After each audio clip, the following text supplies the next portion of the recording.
jërëjëf mbokk yi ci topp bi ngeen di topp seen télévision Al Wataniya di leen ziyaara mbokk yi nga xam ni ñu ngi ci tund réew mi jox leen cër bu baax a baax comme nuñ ko faral di defee du ñu dem te waxuñu leen asalaamaaleykum wa rahmatullahi taala alayhi wa barakatuh yal na yàlla dolli jàmm ci réew mi di delloo njukkal kilifa diine yi kilifa aada yi njiitu réew mi ak membre gouvernement bi ñu ziyaar leen ci seen émission pencum askan wi àllarba bu jot ñuy jox leen cër Ibrahima Idriss Wade di leen ko dégtal comme nuñ ko faral di defee doomaanu réew mi ñi nga xam ne ñu ngi bay waar wi di yëngu penc mi nag nekk penc moo xam ne fa tabarakallahu di ko sante njiitu télévision bi waaye itam mbokk yi nga xam ne ñu ngi ciy yëngu caméraman yi ak ñu yore wàllu xarale gi ñu ziyaar leen bu baax a baax di leen dalal di leen ñaanal jàmm alhamdulillahi rabbil alamin tey nag ñu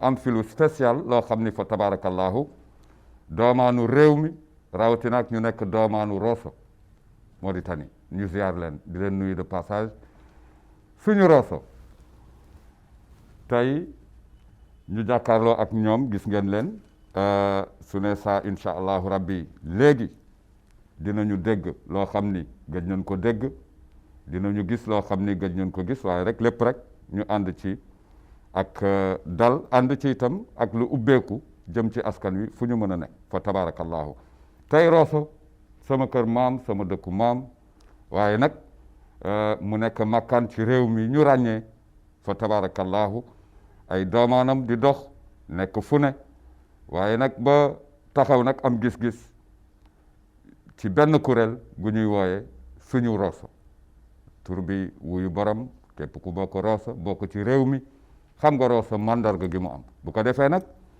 ñu dalal le président Abbas Tounkara di ko remercier di ko jaajëfal ak ki nga xam ni sama càmmooñ di monsieur Oumar Niang ñu ràññee ko ci yëngu yu bare ci réew mi rawatina ak ci goxam waaye itam ki ñuy wax fa tabarakallahu Aminata Gueye waaw di sama sœur di mbokk ci Rosso koo xam ni su ne saa incha allahu rabbi dinañ ko ràññee ci waxtaan wi ak li muy jukki président Abbas asalaamaaleykum wa rahmatullahi waaleykum salaam wa rahmatullahi ñu ngi lay ziar delloo ziar bu wóor massa coono jërëjëf massa coono ñu ngi leen di ziar bu baax a baax Sayid Oumar Niang asalaamaaleykum wa rahmatullahi na nga def waaleykum salaam wa rahmatullahi taala wa barakatuhu Ibrahima Idriss Wade ñoo ngi lay gërëm di la sant bu baax a baax a baax ci invitation bi nga xam ni tey moom nga ñu invité ci sa plateau bi ngir ñu war a mën a jàkkaarloog yow waxtaan ak yow ci li nga xam ni moom nga ñu ooyee incha allah rabbi incha allah ñoo ngi nuyu télévision bi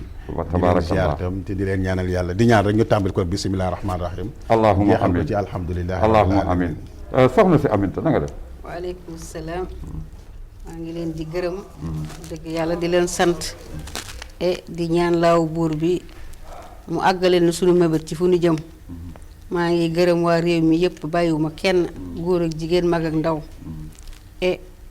di ñaan buur bi daal li nu tax a jóg mu defal nu ci tabarkàlla ndam loolu rek la ñu ñaan yàlla tàllal sunu loxo nag insha allahu rabbi fa tabarakallahu fa tabarakallahu mbokk yi kon nag ñii la ñu jox loxo tey mu doon loo xam ni lu am solo waaye ñu jóge ci mbir moo xam ni mbir mu am solo la ndaxte nit su nekkee si tolof tolof mbokkam daf koy daal dee wallu ñu nekk nag ay mbokk yi nga xam ni ñoo bokk ci buur bi yàlla ak ci yonentam bu tedd bi Muhammad rasulillahi sallallahu taala alayhi wa sallam waaye mbokk ci dëkkaale suñu Rosso ñu koy dégg boobu ba léegi diir ay weer suñu Rosso waaw tur wi wuyu borom wax naa ko léegi waaye ba ñuy samp tur wi ay nit a ko def n'est-ce pas président mu nekk lu am solo waaw ba tey jii ñu ràññee leen ci benn intervention bu am solo bi nga xam ne suñu mbokk sinistré yi gis ngeen Rosso nu mu mel léegi maa ngi leen di wax massa leen coono ndaxte dem ngeen ànd ak mbokk yi waaye bala ñu siy xuus président du ñu bëgg nga wax ñu suñu Rosso fu mu jóge ak naka la jërëjëf monsieur Wade avant tout bëgg naa rappeler les populations de Rosso que ñu ngi nekk ci benn situation bu xaw a difficile tuuti à cause de la Covid-19. Et Covid-19 nag ça entraîne ay comportement yu bees. ba ñu nuyante. raxas loo xam régulièrement def masque. geste barrière. kii nuy teekati réunion nit yu bare. loolu yëpp c'est à éviter. loolu ku nekk su ko defee. incha allah daanu si génni. bon le masque. war nañ ko sol. voilà ce n'est pas compliqué. suñu ko defee. daanu génni vraiment si situation bi. tabarakallah. après ça nag je vais ma ñëw si suñu Rosso. suñu Rosso ni nga ko waxee ni suñu Rosso. vraiment si xol la jóge. waaw ci xol la. loolu moo tax ñu tuddee ko suñu Rosso. parce que ñun ñii nekk fii yëpp. suñu Rosso rek moo nu ñor. voilà man maa am initiative créer suñu Rosso. lu tax nag ma am initiative boobu parce que soo xoolee bu baax les jeunes moins de 40 ans xamuñu ma à Rosso parce que génn naa Rosso bu yàgg. Et puis ñëw fii pour mes études à Nouakchott. Après ma dem à l'étranger. jeexal sama jàng. commencé liggéey. loolu yëpp su ma ko boolee dana nekk 30 ans. fanweeri at la gëj Mauritanie. pratiquement. bon bu ma dellu see nag. en 2003. vraiment xameetuma Rosso. vraiment. Rosso a changé. mais si dans le mauvais sens. vraiment. ça n'a pas bougé du tout. lan ngay woowee mauvais sens dans le bon sens damay xalaat ni ci wàllu éducation. ak ci aada ak cosaan. voilà si loolu yëpp. parce que su ma xoolee lu amoon comme yoonu goudron ni moom rek moo fa loolu rek laa si fekkal. dara changé wul te mi ngi yàqu.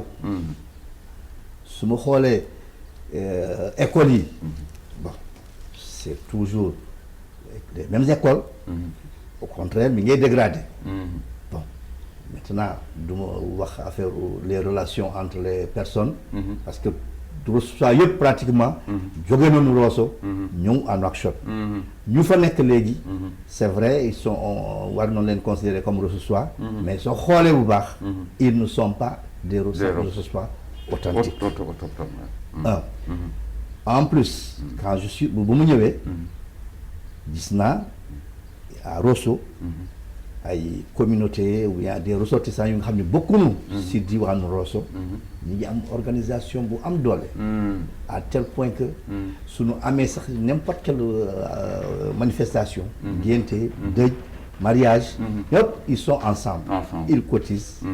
ñu defar seen manifestation. am taxawaay daal am taxawaay. mieux ku fa gaañu. les membres du cotiser. ñu delloo le corps. dans leur village d'origine. xam loolu c'est très important. ça veut dire que gars yi duñ jàppante. bon man nag. bu mu ñëwee gi su ma waa Rosso jàppante noonu. et pourtant noonu lu mel noonu avant. bon donc loolu je trouvais que c'était neexul daal. bon j'avais nag de sérieuses difficultés parce que. man samay morom yi. ñoom tamit ils ne sont pas restés à Rosso ñu ngi fii si Nouakchott. bàyyi Rosso. avec les plus jeunes. ak avec les non Rossois. même si ils ont grandi à Rosso foofu la ñu magee.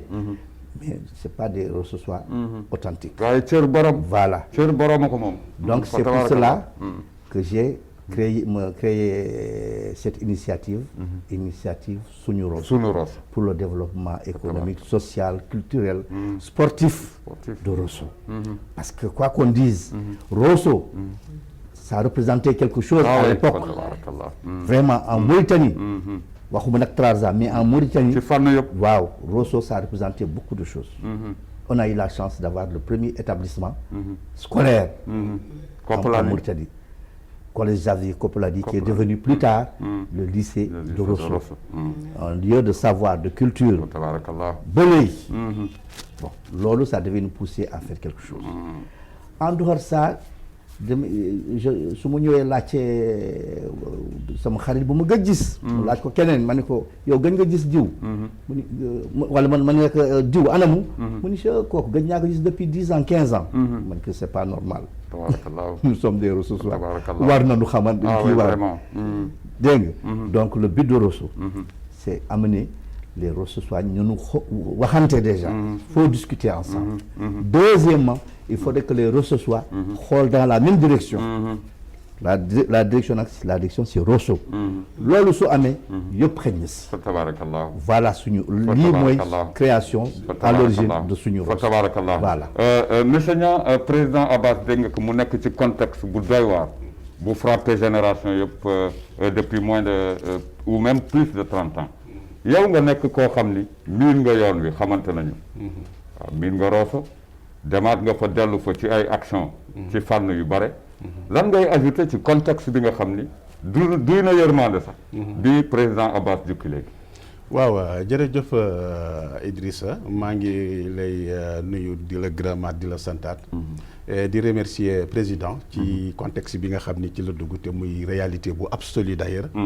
te dafa doon sax fierté parce que Rosso avait besoin de ça muy gis ay doomam yi nga xam ni wax dëgg yàlla war nañu mën a dellu si taxaw ko ci cadre organisation boobu nga xam ni ci la nekk ndax Rosso démb ku ko xamoon nga xool Rosso tey nu mu mel nga xam ni wax dëgg yàlla Rosso dégradé na te bu ñuy xool les villes mauritaniennes aujourd'hui bokk na ci villes yi nga xam ne ñoo gën a dellu ginnaaw mais mbégte la woon ci ñun et contentement la woon ci ñun bu ñu gisee mag ñi démb jóg ñu ñëw war nañu jóg dellu si waat Oberkaay pour defar dëkk boobu nga xam ni mooy seen Rosso te loolu fierté la ndax dafa ñuy encourager ñun en tant que jeune wan ñu mag ñi demoon ñoo dellu si kon ñun war nañu mën a topp seen ginnaaw ànd ak ñoom liggéey ngir li nga xam ne moom la ñu bëgg ci Rosso ñu ànd soxla te man yaakaar naa ni aujourd'hui suñu Rosso bi comme ñoom la ñu ko waxee gis nañu résultat bi wala boog mi ngi commencé ci seen cadre doxalin ci seen cadre gis ak vision bu ñu am pour la ville de Rosso di demee te man yaakaar naa aujourd'hui suñu Rosso tey war nañ ci mën a am yaakaar bu baax a baax a baax mën na ci am yaakaar ndax mag ñi nga xam ni ñoo ko ŋànk te muy des cadres yi nga xam ni on a toujours réclamé ñu dellu si waat au bercail aujourd'hui ñoom bu ñu temee ba gis ni war na ci ñoom ñu dellu ànd xale yi liggéey je pense que c'est une chose à saluer xam nga moo tax ma dalal la foofu lu tax aussi xam naa ko parce que li ngay wax ni ñoom dañ la fekk si yow demoon bi yàgg na mais boo xoolee ñun lu ñu yàgg dégg ci Rosso ci génération yi parce que du seen faute parce que xale boo ko tettee muy raam mu jóg taxaw gisul ki nga xam ni moo koy jottali yenn valeurs yi loolu aussi dana na sax te moo dal Rosso de génération en génération dëgg la fa tabarakallah kii nag ma jàkkaarlool président Abbas kii lu bare moo tax bu ma ko xoolee sax man leneen laay gis ci gannaawam waxtaan ñun def nañ ci briefing léegi mu neex lool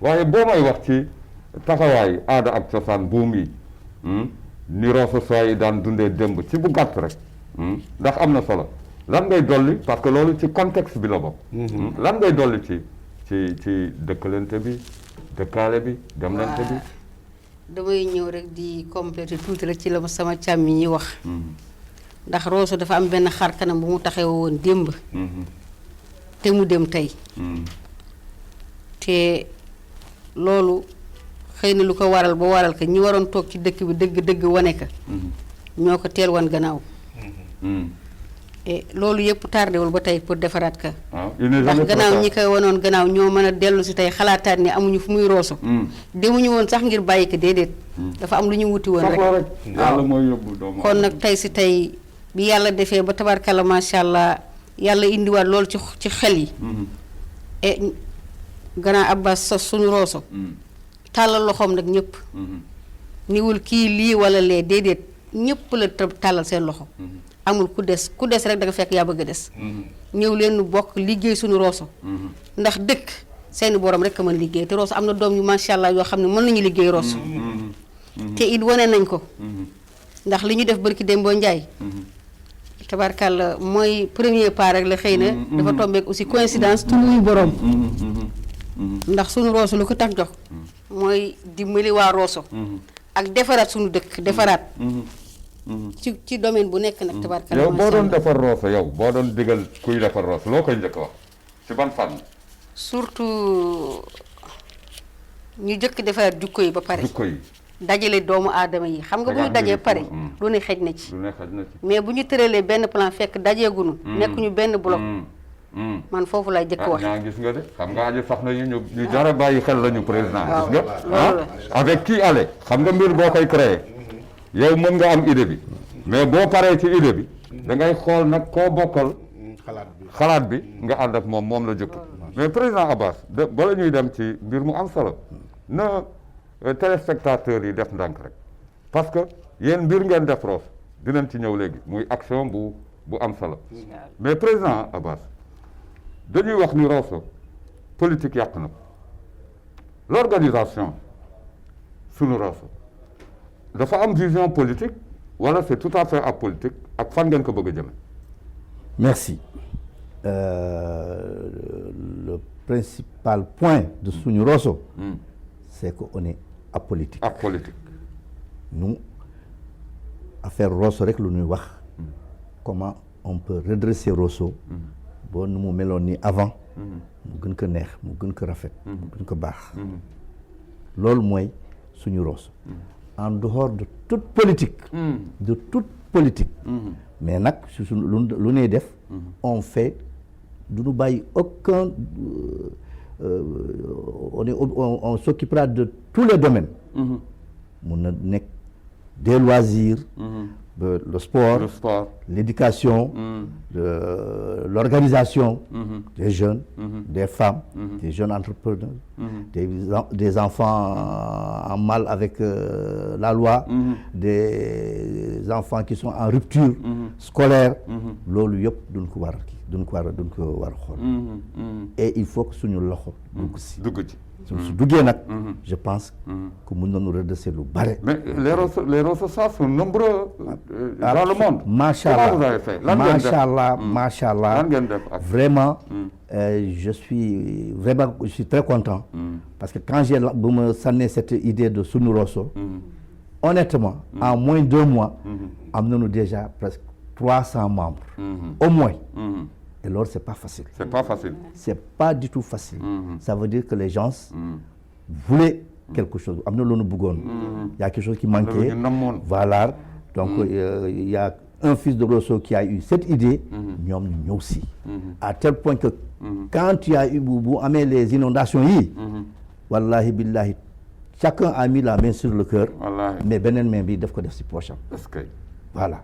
Donc, affaire bi naqari na ko bëgg na ko arrangé mais dugal na loo xam ci poche voilà dafay jàkk ci voilà mu dugal loo xam ci poche génne teg ko et yàlla baax na def nañu di ngeen gis lii à Rosso fa tabarakallah voilà fa tabarakallah ñi ngi marsu coono mbokki Rosso jamono yi ndax tar na trop fa tabarakallah contexte yi jaar na yoon fa tabarakallah dégg ngeen ci président Abbas monsieur Niang ak sama sœur Aminta ñu ziar leen bu baax a baax jox leen teg waaye mbokk yi du ma dem te remercier wu ma nuyu ma sama grand frère Gallo fa tabarakallah maa ngi lay ziar yow tamit bu ñu la xoolee rek am na leneen lu ñuy gis valeur yooyu la Rosso sa am fa tabarakallah di ko sant yàlla alhamdulilah président Abbas ñaalaay attaqué mu wax ma keroog bi nga xamee ni mbokk yi ndeysaan bu ñu génnee seen kër ndox fii bu ñu tourné sax seen kaw lal xaw daanu ci ndox ci biir néeg yi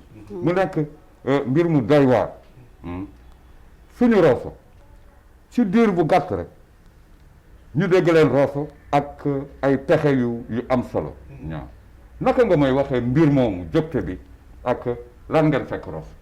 waaw jërëjëf Idrissa wax dëgg yàlla inondation bi bu mu amee à Rosso c'était écœurant.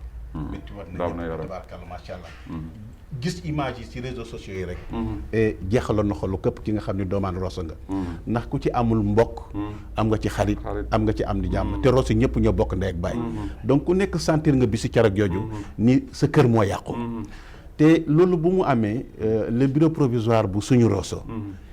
aussitôt dañu réunir aussitôt parce que doon na li nga xam ne lu leen métti la. provisoire nga wax. oui waaw nekk lu provisoire rek réussir lu toll nii. waaw gis nga loolu moo lay wan ni rek li ci kanam rawul ba mais gis nga bu loolu amee ñoom dañu ñëw rek automatiquement ñu woote ni comme ñun suñu yéene ak suñu xalaat moo doon ñu bokk ci processus développement Rosso yàlla mu ngi ñuy nattu indil nañu première expérience muy inondation bi nga xam ni dafa am nga xam ni ci cadre organisation suñu Rosso peut-être que taxawuñu woon taxaw bu tax ñu war a mën a contribuer d'une manière bi nga xam ni positive na mais comme nu la ko président waxee rek effectivement ba ñu dajee ñu waxtaan ñu gis ni war nañu indi suñu apport au niveau de Rosso ñu lancer un appel pour Rosso soit nekk ci Mauritanie pour Rosso soit nekk ci diaspora bi ñu wax leen xamal leen li nga xam ni moo fi nekk vu les images yi nga xam ni moom la ñu gis ñëpp wax dëgg yàlla ànd ak mbégte ànd ak xalaat ak yéene mën a jël seen loxo dugal ko seen poche pour contribuer ci action yi nga xam ni moom la suñu Rosso war a mel ni au niveau de Rosso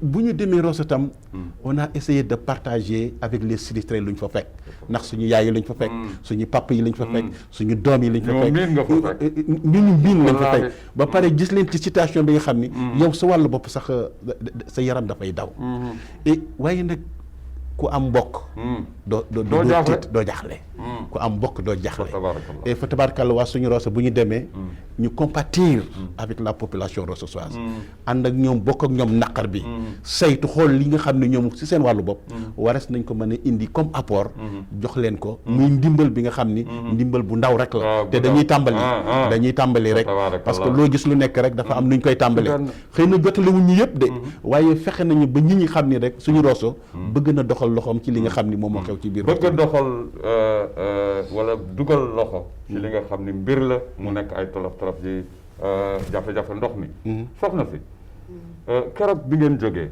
mbir yi sotti ci diir bu gàtt xam nga sotti sax ñaa wax na ko léegi yàlla mooy sottil mbir mais lan ngeen yóbbu au juste ci auprès des populations sinistrées Rosso lan ngeen yóbbu damay jëkk sant suñu borom ba pare sant bi mooy lan avec actuellement la nouvelle technologie loolu bokk na ci li gën a lancé mbir mi plateforme WhatsApp ndax tey nga nekk ci diaspora bi waxuma sax ñi nekk fii jóge nañu mais tabarkalla ñi ci diaspora bi tey loolu moo leen wan mbir yi nga xam ne lii ñi ngi vivre lii ñoom ñu dund ko aussi ak ñoom bokk ka nga xam ne lii lu metti la waaw moom ngeen leen waaw ñu xam ne lu metti la wallahi bëccëg boobu képp kuy doomu Rosso ak foo mënti nekk yëkkati nga sa kàddu jël sa doole aussi def ko ci façon bu mu mën a agsi ci ñun te mu agsi aussi tabarkalla macha allah jaar ci loxo yu wóor ñu am bureau boo xam ne tabarkalla macha allah ñi ko séq yëpp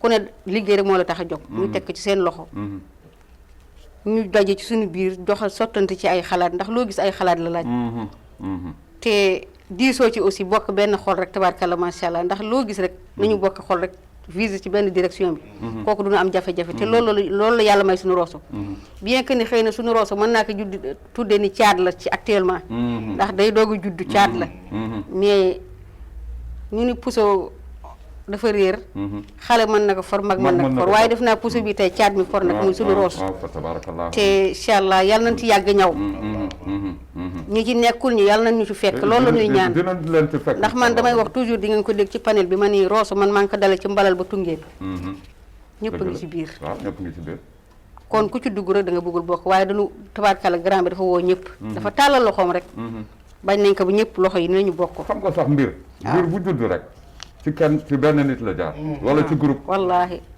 waaye problème bu ñu am Afrique ñun surtout suñu réew yi mooy rëy bañ toppe xam ni xam-xam waaw yàlla dafa bind ñaari modd doomu aadama kenn koo xam ni daf koy may xalaat muy xalaat ñeneen ñi di topp wallaahi waaw wallaahi bu ñeneen ñi di topp amee yërmande wàccee rek topp bi neex lépp lu ñu créé day dem mais gis nañu ni bu benn nit yëkkatee mbir ñu ni moom war a ko créé loolu kenn du ko topp pourquoi te xamuñu ni yàlla moo koy maye ci lu wér mais barki démb ngeen dellu si président ak coono bu metti wallaahi lan ngeen yóbbu au juste auprès des sinistrés à Rosso waa bu avant ñu dem sax laa ñëwal ndax bi ñu jëkkee daje dañu xalaatoon ay xalaat moto pompe ak yooyu jiitoog yooyu mais mu am ñu yëkkati seen kàddu ci biir ndax ña nga Rosso ñoo vivre situation bi ñoom ñu ne lépp lu ngeen di mën a indi na dund gi jiitu si ndax boo ko seetee ci monde entier sax tabarkalla macha allah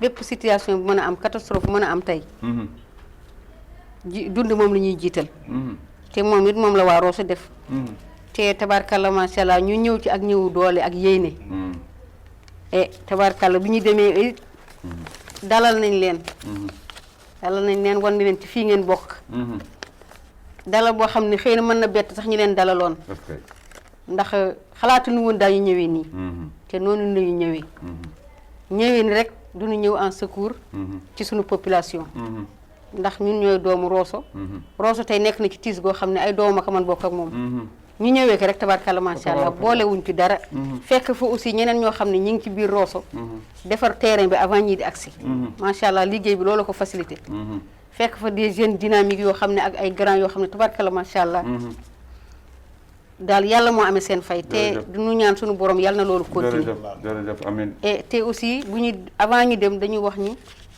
dëgg la groupe bi ñëpp ngi ci ku ne def nga ci sa doole waaye defuñu ko ngir man maa nga fa sama famille ma nga Rosso war na am déedéet dañ ko def ndax Rosso dañ ko def ngir les plus nécessiteux ñi koy yellool les plus vulnérables waaw ñi koy yellool ñi nga xam ne ñoo suux ci taw bi ñi taw bi gaañ jël seen kër ñii ñi ngi set ñii ñi ngi feneen ñii ñi ngi ci école yi nekk ñii ñi ngi leen abal ay kër ñooñu léegi ñoo koy yellool ñëpp d'accord ci tabaarkalla ma muy lu jafe muy lu jafe te yàlla may nu ko tey ci premier pas kon dañuy ñaan buur bi yàlla na àggale loolu bi ñu demee aussi jox nañ leen foofu tabaarkalla salle bu rëy ñu def si seen ravitaillement bi ñu indi ak tabaarkalla ay yére yëpp amul lu ñu indiwul et tabaarkalla fekk nañu gars yi recensé waaw dañu bëgg macha allah nga bampul nu ko 250 familles tabaarkalla macha allah ngeen jox ñoom la ñu calculé woon ñaar téeméer ak juróom fukki famille yoo xam ni ñoo ko yellool actuellement tabaarakallah ñooñu lañ ko jiitale et loolu ñu ngi ci def benn saaku ceeb boo xam ni ñaar fukki kilo ak juróom la 25 kilos et saaku suukar bu fukki kilo pâte alimentaire bu fukki kilo macaroni et saaku suukar bu fukki kilo bidon d'huile bu 5 litres et 5 morceaux de savon 3 litres d'eau de javel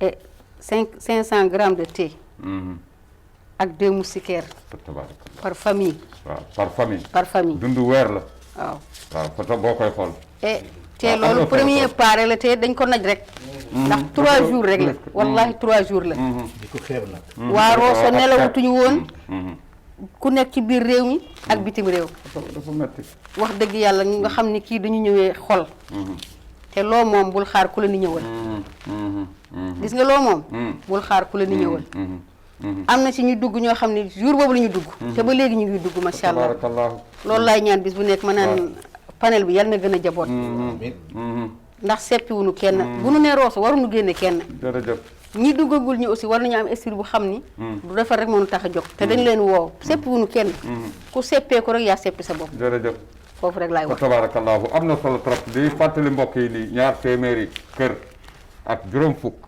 moom la soxna si lim léegi suñu Rosso ñoo ko jukki fekki waa Rosso weccoo ko ak ñoom te dégg nañu président wax ne te xeeb ko nag fa tabarakallahu kon nag kuy def di xeeb boobu ma ngay wuti doole pour li muy def yokku monsieur Niang te bala may doogu mën a sax wàtte jour bi ñuy waxu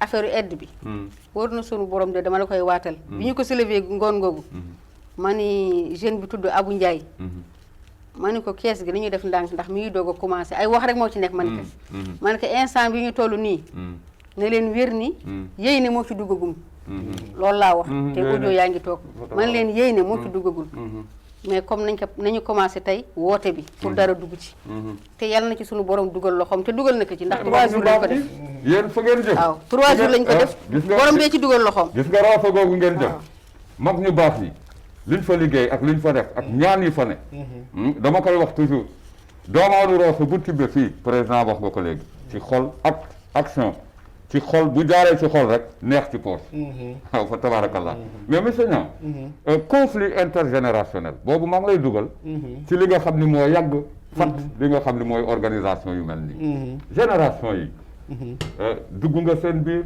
comprendre nga leen luy dagg fa lay dagg ñaari génération u ñett yu amul compréhension déjà coow jub na suñu mag yi bàyyi nañ ñu dem nañu tey nag mag ñu dellu si boo nekkee place ndaw yooyu nga xam ni dañ daan wax loolu démb lay wax suñu ros waaw li may digal suñu ros te d'ailleurs ci tànk boobu ñoom la ñu nekk parce que dès lors que ñoom ñu yëg ni wareef na ci ñoom ñu delluwaat seen cosaan wareef na ci ñoom ñu delluwaat tam jàppale ñi nga xam ne moom ñu bàyyi ci ginnaaw donc li war ñi nga xam ne tey ñoo fa nekkoon te muy jeunesse bi mooy toppaat ci tànku mag ñi waaw toppaat jéem leen ñu encadrer leen parce que suñu Rosso bokk na ci programme fexe ba encadrer waat les jeunes encadrer waat les femmes dugal leen ci benn réseau bi nga xam ni un réseau de développement la ngir ëllëg lépp li nga xam ni moom la ñu soxla ci développement Rosso ñu am ko donc li ñu war ñun ñi nga xam ni tey ñun ñoo nekk ci seen ginnaaw mooy ñu ànd ak ñoom ñu pousse ñu gungee ñu suñu cadre organisation gungee ñu suñu cadre vision bi nga xam ni moom la ñu am ñoom nag li nga xam ni suñu loxo jotu ko ñoom ñu yooti ji loolu indil ñu ko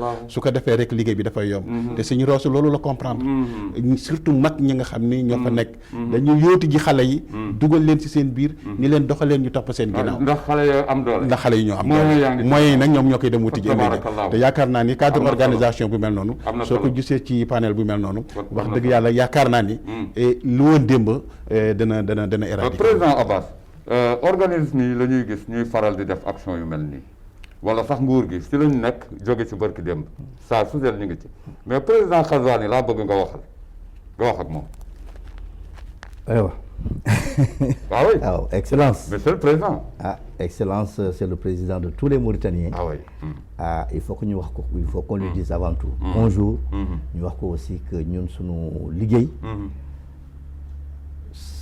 ça doit aller normalement dans une vision bu baax vision que le président que le gouvernement di sànni vers Rosso parce que ku dimbale un sinistré je pense que gouvernement bi war na si kontaan à commencer par le chef de l'État sunu mayee ceeb gouvernement war na si kontaan si nu mayee diwlin président war na si kontaan bon je dis seulement au président de la République que ce ne sont que des citoyens simples citoyens ressortissants de Rosso ñoo def liggéey bii aussi simple lii rek la wallahi ce sont nag des Mauritaniens donc des citoyens mauritaniens qui sont des citoyens qui ont élu le président de la République voilà donc je pense qu'il doit être fier de cette initiative des enfants de Rosso voilà et que on ira de l'avant et on l'écoute aussi. Oui, on l'écoute. Parce que feedback war na. Voilà, on l'écoute. Et à chaque fois qu'il aura besoin des enfants de Rosso, ñu ngi fii. Sunu Rosso. À n'importe quelle heure et pour n'importe quelle occasion, tant que c'est pour Rosso, ñun ñu ngi fii. On ne va pas reculer. Voilà. Ñun suñu xaalis suñu propre xaalis ñu si def. On n'a pas demandé une aide internationale ni que les Rosso soient qu'ils soient nag ici en Mauritanie que ça soit de la diaspora ñoom rek ñoo si def seen dërëm ñoom rek ñoo si def seen dërëm tabarakallah nag le président c'est le président de tous les Mauritaniens on est derrière lui on attend voilà on l'écoute lu mu wax yëpp aussi on ne dira jamais non on ne dira jamais non Rosso ne dira jamais non voilà on ne dira jamais non ce qu'on veut c'est que Rosso dem ci kanam tous les petits problèmes que nous avons là-bas des ndox di taa fii yoon yi les écoles la santé infrastructure yu am doole yi voilà tout ça culturel on espère ça on espère ça voilà on espère ça et te fu mu munti jóge baax na à commencer nag par le président de la République. Voilà. Je pense qu'il a que même s'il n'a encore rien dit, je sais qu'il agit dans ce sens. Voilà. Donc on est à l'écoute et on est à sa disposition on est à sa disposition foofu la et à la disposition foofu am na solo des autorités Locales. qui la mise en place là-bas. Mhm. On est à la disposition. On n'est pas en concurrence avec les autorités locales. Ce sont nos autorités locales. On est derrière ces autorités-là. On est derrière ces autorités-là. Voilà. Donc, à chaque fois qu'une autorité a besoin de nous, on répondra présent. Inch'Allah Rabbi. xeexuñu kenn. Inch'Allah Rabbi. Voilà. Monsieur le Président, son Excellence, fa tabarakallahu, ahlan bik, nous lui souhaitons en tout cas une très bonne réussite. Mu si réew mi jëm. Am na solo lool. Ñu ngi nuyu et remercier par ailleurs le premier magistrat parce que booy dugg ci kër am na buntu yoo xam ni hiérarchiquement fëgg ngeen ko te yaatal nañ ko am naa ci yaakaar. ñu ngi ziar ñëpp fa tabarakallahu. Monsieur Niang. Massa coono. waaw Massa coono parce que Rosso yërmande. dafa doy waar bu ren bi nag. mooy problème. mais fu ma bëgg nga ñëw ci tuuti. xam nga catastrophe naturelle. nit ki mënu ko prévoir. buur bi yàlla moo ko alalam la moo ko moomal boppam. président wax na fi Covid 19. tey ñu ngi ci wàllu ndox mi di déborder taw bi di gën a bari nit ñi di nekk ci coono mais loolu defe naa ni bokkul ak objectif global yi nga xam ni sunu Rosso am na ko parce que bi ngeen koy sos xamu leen woon ni inondation dina am lan mooy objectif yi nga dikk ci réellement mbokk yi dégg waaw maa ngi lay remercier Idrissa dama bëggoon balaa may rebondir un peu ci question boobu ma dellu ci lu président wax léegi xam nga tey jii catastrophe naturelle bu amee ci dëkk du lu ñuy prévoir te li nga xam ni tey xew na Rosso xëy na suñu Rosso dugal na ci loxoom xëy na les autorités locales dugal nañu seen loxo mais à mon avis en tant que citoyen simple moo tax may waxuma ko ci cadre suñu Rosso et état bi moo waroon def lépp en quelque sorte ndax liggéeyu état bi la te xëy na peut-être que bu ñu amoon benn certaine organisation à travers cela loolu yëpp duñ ci egg tey kon bu doomaanu Rosso ñëwee jël loxoom dugal ci et autorités locales yi ñëw jox def ci seen loxo état bi tam tabaarkalla macha allah contribué na ci ndax bu ñu demee à Rosso gis nañu nii effectivement ci côté manque bi ONAS ñëw na fa def na le maximum possible kon war na leen ni mbir mi métti na mais quand même doole bi ci ñoom la war a jóge état nag mënul dimbale ñëpp mais quand même bu gisee ñii liggéey war na mën a jàppale leen ci cadre organisation boobu te président appel bi mu def nii au président de la république lu am solo la wane ko ni rek tout simplement doomaanu réew mi doomaanu Rosso soxla nañ ko ci cadre organisation locale bi nga xam ne dafa jëm ci seen gox te Rosso tey ak feneen ci Mauritanie parce que du Rosso rek fépp la ci Mauritanie kon fu doomaanu réew moomu nekk rek ci la nga xam ni mooy localité am mën na ci dugal loxoom état bi itam dugal ci loxo jàppale leen ci cadre boobu ñu xam ni ñii gëm nañu lu ñuy def fonk nañu seen réew mais aussi itam bëgg nañu seen réew donc lu mu wax dama ciy ànd ak moom ci cadre organisation boobu ñoo ngi tàllal loxo état bi et mu gestu bu baax a baax jàppale ñi nga xam ni ñoo nekk ci teeru bi pour ñu mën a defar li nga xam ni moom mooy seen gox bon li nga xam ni itam aussi wax nga ko léegi wax dëgg yàlla dafa fekk ni wakkatu bu jot dajeeg gestu la parce que ñun bu ñuy taxawal suñu Rosso comme lu ko président waxee léegi moo doon ñu xool naka la ñuy participer ci processus de développement Rosso te développement bi dafa yaatu dafa laal secteur yu bare éducation mi ngi ci santé mi ngi ci assainissement mi ngi ci culturel mi ngi ci sportif mi ngi ci mais loolu yëpp dafa laaj ñu saytu ko ba noppi parce que dara balaa nga ci dugg di ko def nga càmbar ko il faut nga càmbar ko voilà xam nga ci cadre càmbar boobu nag la ñu nekkoon di xool ci yan cadre juridique d'abord lu ñuy jaar parce que suñu Rosso n'est pas encore reconnu officiellement Inch'Allah voilà te dina ñëw donc ci cadre organisation yooyu ak saytu li nga xam ni moo jëm ci cadre naka la ñu mën a def ba développer Rosso ci la ñu nekkoon léegi yàlla def lii am tey yàlla def cadre organisation bi am ni tey muy natt bi nga xam ni dafa ñëw ci suñu ginnaaw mais ñun lu ñu tax a jóg mooy ñu fexee comme ni ko président waxee rek au niveau de Rosso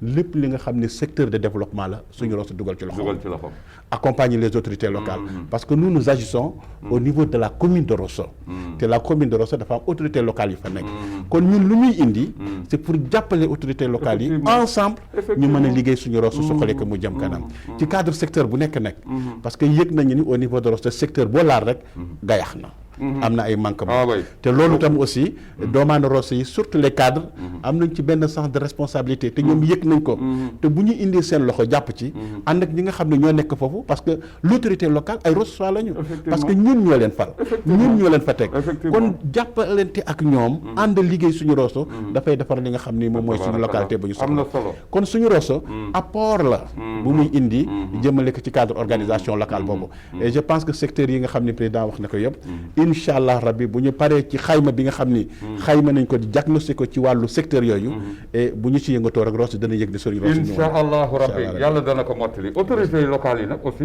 ñoom jar nañu wax ak ñoom parce que ñun ñëpp ay Rosso saa lañu lu ñu faral di gis mooy boo jëlee benn action ay doomaanu Rosso mu jaar seen xol ak seen mën-mën autorité bi war na mun xalaat sax ni dafa am lu nekk ci gannaaw ndax nit boo nekkee kër sa kër un premier magistrat magum kër la nga gis doole buy ñëw di dugg waayoo yàlla nan ñu dimbali autorité yi laay waxal waaw autorité nañ ñu dimbali ba xam ni Rosso saa yi seen yëg-yëg war nañu mën indi lu ne seen biir dëkk Rosso jaral na leen ñu bàyyi lu doomaanu Rosso indi ñu changé contexte am yóbbu ko ci contexte politique waaw loolu moom ñu ngi koy bare na lu mu fat ci ay action au niveau de doguma la côté boobu moo tax ma ni la suñu Rosso mi ngi def liggéey bu am solo waaw parce que cadre organisation boobu lu jiitu ñuy dem sur le terrain yëgal nañ leen ko wax nañ leen ko waxtaan nañ ci ak ñoom te ñu rafetlu ko nag muy lu raar nag parce que amul benn arrière pensée ci action bi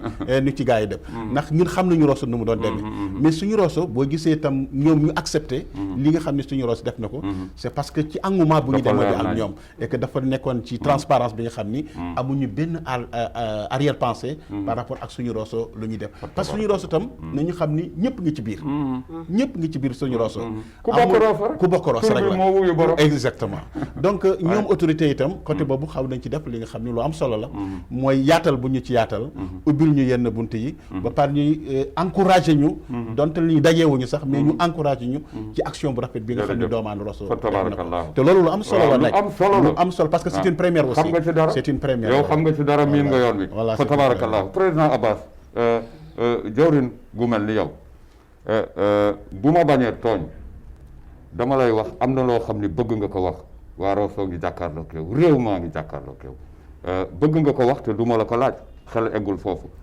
bu amee loo may wax muy un appel wala am na un appel très pressant mais c'est une répétition donc day waxaat rek les Rossossois war noonu waxante seen biir les Rossossois war noonu xool comme je le dis dans la même direction les Rossossois war noonu xam que les problèmes sont nombreux ce qu'il y a à faire bare na wax nga fii léegi affaire catastrophe naturelle kenn mënu ko prévoir c'est vrai mais su fekkee catastrophe naturelle su amee dans la nuit ou bien le lendemain on mën nañu jël ceux qui ñi am ndox ba fii ñu def leen quelque part là on les ñu jox leen lu nu mën a dundee pendant un mois ça veut dire qu'on réduit l'impact de la catastrophe naturelle mais ça demande une organisation bu dëgër une organisation dans laquelle ñëpp ñoo siy dugg ça il faudrait que tous les Rossossois yëg ko c'est pour cela qu'on appelle même Aminata Gueye waxoon na ko sànq ñëpp on appelle tout le monde même si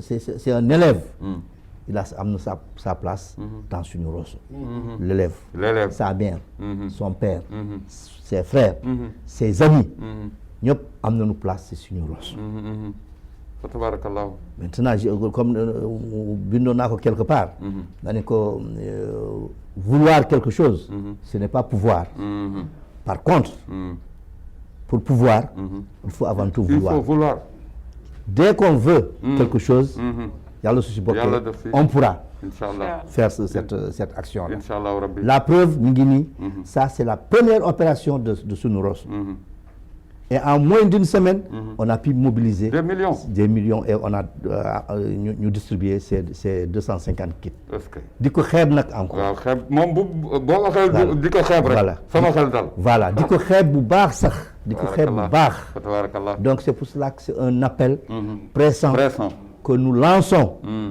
à toute la ville de Rosso et environ. Parce que Rosso su baaxee rek. les environs aussi dana baax. Inch'Allah. Donc c'est un appel qu'on lance à tout le monde. xeebu nu dara. ku am dërëmam. ne ko si def. dërëm boobu. si ceeb si diwlin rek lay dem. ou bien sur beneen organisation. ou bien sur une infrastructure. En tout cas ku nekk am na place am. te kenn warul xalaat leneen. kenn warul xalaat leneen. jërëjëf arrière-pensée. arrière-pensée warul am si loolu. Et je dois aussi, avant de finir mon appel, il faudrait qu'on remercie sunu équipe bi nekk Rosso.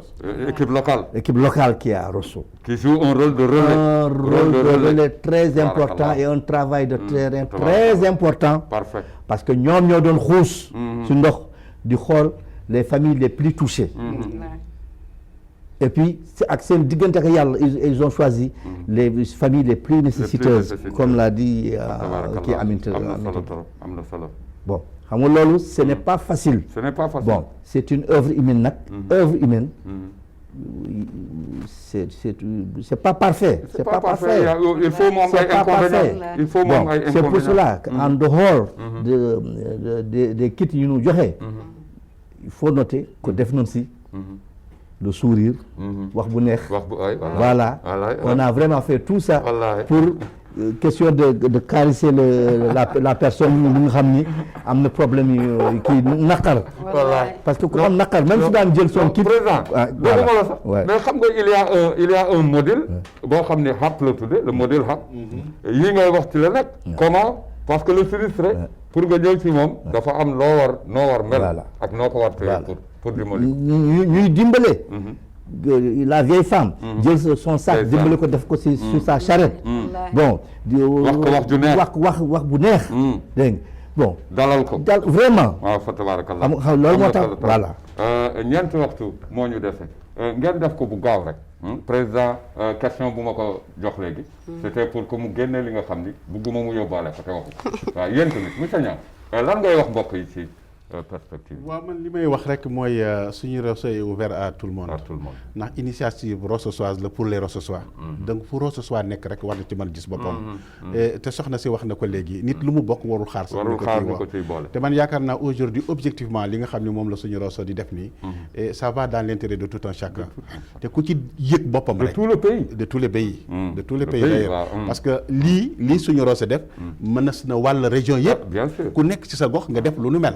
te dafa am solo ci organisation dëkk bu mel nii. donc man li may lancer après muy surtout les jeunes. nu ñu xam ne seen mag yi ñëw nañu. te bëgg nañu encadrer leen. bëgg nañu organiser leen. bëgg nañu jàppale leen. kon nu ñu ñëw ànd ak mag ñi ñu booloo ñu liggéey. ñu xam ne Rosso suñu Rosso la. kenn waruñu xaajale ñaar. te ñu am lenn li nga xam ni dañ ko war a bàyyi ci ginnaaw. parce que loolu dundaluñu. lu ñuy dundal. mooy ñu fexe ba suqali ci lu ñu nekk. suqali li nga xam ne mooy suñu dëkk. suqali li nga xam ne mooy suñu gox. te loolu booloo. te boole boobu xol. te bu xol nekkul rek. dara du dem. te man yëg naa ni avec suñu Rosso. bu xol yëpp àndee rek. li ñu bëgg ci Rosso. avec ñi nga xam ne ñoo fa nekk te ñu teg leen fa. yàlla danañ ci defal suñu. lu jigéen bokkul day na sax. waaw appel bi na ko waa Rosso dégg. waaw na ko dégg waa Rosso dégg. damay ñëw pour compléter tuuti rek aussi. et mu ciy boole suñu jeune cadre yi. ndax tabarkalla macha allah Rosso ëmb na ay cadre ñu waxante dëgg. nañ leen jox aussi ñoom it seen gëdd. xam ñooy ñan. ñoom it kuñ ci jox sa gëdd. nga gestu fa nga jóge woon. parce que loolu aussi am na ci solo. ndax am na tey fi ñu toog. borom bi leen fa dëj. waaw dëgg la. du ëpp njàng du dara. cër la ci sunu borom. jërëjëf. te borom cër moom cër. waaye dafa am ñu mu boot. mooy ñi ci gannaaw. jërëjëf. kon sunu cadre yi macha allah. nu ñu dugal seen loxo ci lépp.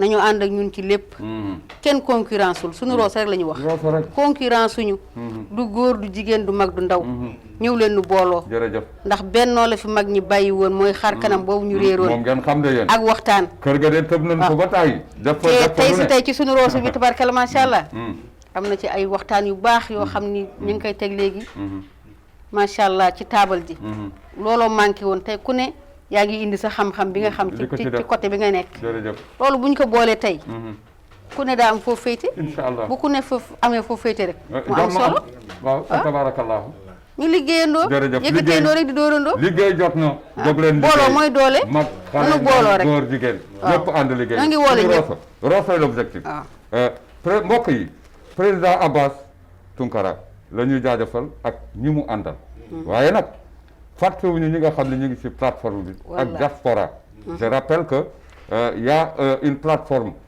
Suñu Rosso qui est fonctionnelle na ko xale yi dem wuti fa tabarakallahu mbir mi gën a yaatu ndax mag bu xalaatee indi dooleem war na fekk xale yu am te foofu Fallou waaw bala ñuy dem waaw parce que balaa ngay jox président mooy appui diaspora bi diaspora bi def na lu am solo jërëjëf waaw la diaspora ñu les saluons de passage vraiment Wallaahi. nañu ci lu am solo te taxaw nañ fi taxaw bu am solo loolu moo leen wan ni nit fa mu nekk war na gëm war na boppam gëm boppam te ñoom dañu wane ni gëm nañu seen bopp Fa tabaaraka fa ñu nekk dëkkuñu fa tabaaraka mais seen Allah. xel mi ngi fi nga xam ni fa la ñu jógee nii fa dafa tabarkàlla loolu ñoom wane nañ ko ñu leen di remercier de passage jërëjëf te xam naa ni président dana ci dellu si président cadre bu boobu gaaw rek parce que Waaw. waxtu mi ngi Doogu mën a sax ndax Suñu mbir mi Rosso il tabarkalla. faut ngeen dellu si Waaw. waaw mbir mi mënul dafa sotti rek ëmb ñëpp ëmb na naar wolof tukulóor soro xulle lu làkk boo gis rek loolu mu ngi ci biir Rosso loolu nga ñun juddoo Rosso loolu ñu xam loolu looloo war dellu si te président. incha allah dana waaw, dellu kaddu bu si mujj. loolu nuy woote On a déjà Ouais, tout ouais. dit.